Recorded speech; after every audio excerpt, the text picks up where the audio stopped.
थे रश्मि शुक्ला, जो डीजी है आज। बाद में उसके ऊपर के सब जो गुने एफआईआर थे वो पीछे लिए, गुने जो लगाए थे वो सब पीछे लिए। क्यों लिया? फिर जांच होनी चाहिए थी ना। ये फडणवीस के मन में डर था कि मुझे इस मामले में अरेस्ट हो सकती है, और पूरे विश्व में ऐसे मामले में अरेस्ट होते हैं और उनको जेल में जाना पड़ता है। तो एक भयंकर अपराध था जो गृह मंत्री होते हुए देवेंद्र फडणवीस ने किया था। क्या फडणवीस जी अनटचेबल है क्या? कानून से ऊपर है?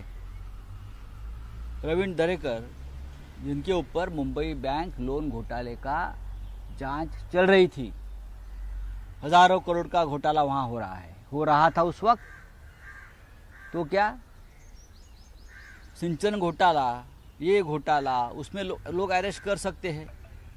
50 लाख 10 लाख बीजेपी वाले ने अरेस्ट कर लिया ना। लेकिन ये लोग क्या अनटचेबल है? उनको कानून हाथ नहीं लगा सकता कोई। ये सभी लोग, ये प्रसाद लाड, आशीष शेलार, सबके ऊपर अपराध थे और जांच चल रही थी। लेकिन जब आप एकनाथ शिंदे को पूछे, मोदी की सरकार आपको क्यों अरेस्ट करने जा रही थी, बाद में आप दूसरे का नाम लीजिए, मोदी जी की सरकार आपको क्यों अरेस्ट करने जा रही थी, उनका जवाब दीजिए। ये सब लोग, 4 लोग, उनके बारे में जांच चली तो मोदी और फडणवीस सरकार ने एकनाथ शिंदे के ऊपर दबाव लाया है। हम आपको अरेस्ट करेंगे, आप विधायक तोड़ो, हमारे पास आइए, नहीं तो हमको अरेस्ट किया जाएगा। ये खेल है सब। आप हमारे लोगों को कभी भी अरेस्ट कर सकते हो, लेकिन आपके गुनहगार जो है आपके पॉलिटिकल पार्टी के, उसको हमें हाथ नहीं लगा सकते। ऐसा नहीं होने वाला था, लेकिन मैं आपको ये बता रहा हूँ। मुकेश दलाल गुजरात में अनअपोज जीत के आए। ये अनअपोज नहीं है, ये लूट लिया है। ये चंडीगढ़ पैटर्न है जो सूरत में हुआ है। जिस तरह से कांग्रेस के उम्मीदवार का नामांकन रद्द किया, कारण कुछ भी देने दो, इस देश के इतिहास में, लोकतंत्र में कभी हुआ नहीं। ये एक बार फिर लोकतंत्र को लूट लिया, वस्त्रहरण किया सूरत में। इसीलिए तो हम चाहते ये तानाशाही देश में खत्म होनी चाहिए। कहीं ना कहीं क्षत्रिय समाज का वही गुजरात में प्रभाव दिख रहा है, जिसको लेकर अपना राजपूत समाज का पूरे देश में आंदोलन चल रहा है।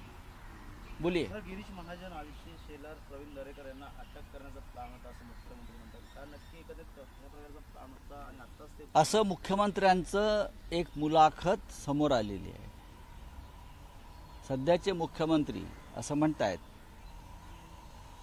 स्वतः ते ज्या सरकारमध्ये होते, शिंदे, उद्धव ठाकरे यांच्या, ते सरकार, मी व्यक्तिशः उद्धव ठाकरे म्हणत नाही, सरकार कारवाई करतं। त्यांनी काय सांगितलं आहे की फडणवीस, गिरीश महाजन, बरोबर ना, दरेकर, शेलार, लाड यांची नावं घेतली का? हे लोक अनटचेबल आहेत का कायद्याच्या दृष्टीने? जर त्यांनी काही अपराध केले असतील, आर्थिक गुन्हे असतील, इतर काही अपराध असतील, ते त्यांना कायदा हात लावू शकत नाही का? हे कोण आहेत? हे कायद्याच्या वर आहेत का? या देशामध्ये प्रधानमंत्र्यांवर कारवाई झालेली आहे, राज्यपालांवर कारवाई झालेली आहे। विद्यमान मुख्यमंत्री अरविंद केजरीवाल, हेमंत सोरेन ह्यांना मोदी सरकारने अटक केली।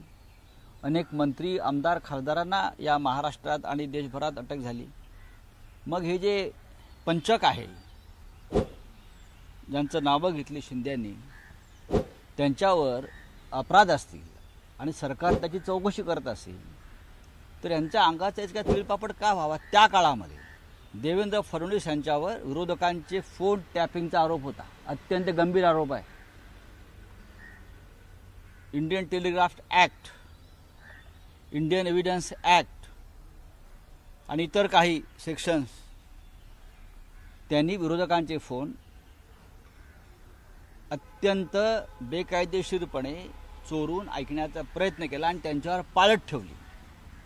देवेंद्र फडणवीस यांच्या हुकमावरून रश्मी शुक्ला तेव्हा प्रमुख होता त्या खात्याचा, त्यांची चौकशी सुरू होती, त्यांच्यावर गुन्हे दाखल झाले आणि या गुन्ह्यामध्ये अटक होऊन आपल्याला शिक्षा होऊ शकते, या भयातून देवेंद्र फडणवीस हे तडतड करू लागले.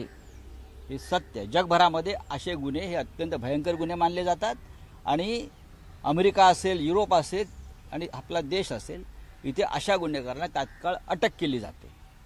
मला अटक होईल या भयातून त्यांनी शिंदेंवर दबाव आणला आणि शिंदेना अटकेची भीती दाखवली. हो की नाही विचारा. एकनाथ शिंदेने सांगावं त्यांना मोदी सरकार का अटक करणार होतं. कारण सांगू शकतात. मी सांगतो. नाही तर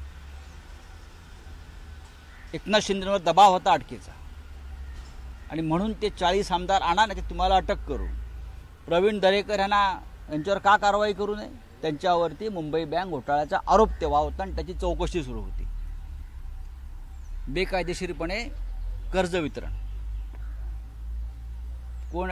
कोणते लाड ना, लाड वगैरे जे लोक आहेत त्यांच्यावरती अनेक प्रकारचे गुन्हे आहेत.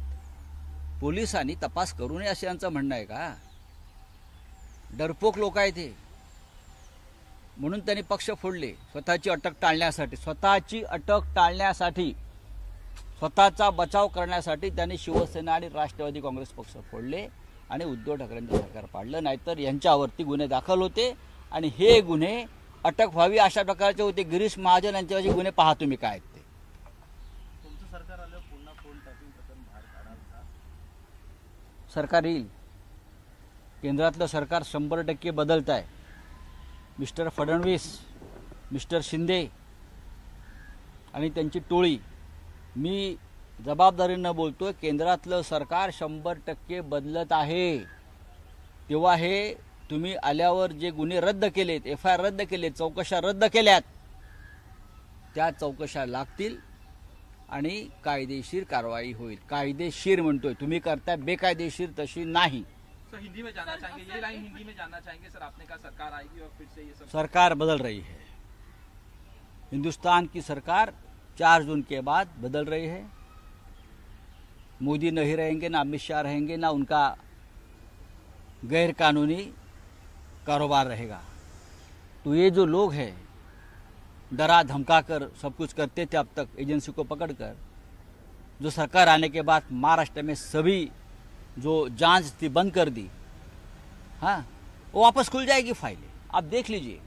शरद पवार का बयान आया सर, शरद पवार का बयान आया था 2014 में हमने सपोर्ट किया था बीजेपी को, उद्धव ठाकरे को दूर करने के लिए बीजेपी से हमने बीजेपी को सपोर्ट दिया था. 2014 में शरद पवार साहब ने इस तरह से एक चैनल को बयान दिया है. ठीक है ना, सबको मालूम है जी.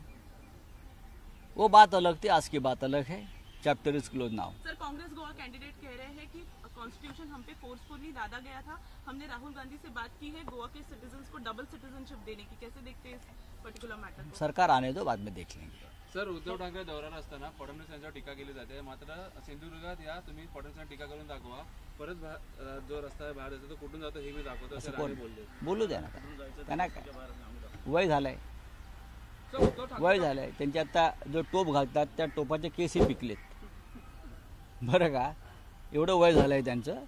ते आम्हाला दादागिरी सांगू नका. त्या कोकणच्या मातीत 3 वेळा पराभव केलाय तुमचा. आम्ही उद्धव चला. ठाकरे का बयान आया कि जिनका परिवार नहीं होता उनको परिवारवाद पे बात करने की जरूरत नहीं. डेफिनेटली उसमें गलत क्या है. जिसका परिवार होता है वही परिवार का दुख सुख दुख समझ सकता है ना. महंगाई क्या है, बेरोजगारी क्या है, हाँ, हेल्थ प्रॉब्लम क्या है, एजुकेशन प्रॉब्लम क्या है. जिसका परिवार ही नहीं है वो क्या समझेगा. थँक्यू. गरजा हिंदुस्तान चॅनलला सबस्क्राईब करा आणि ताज्या घडामोडी जाणून घेण्यासाठी बेल आयकॉनवर प्रेस करा.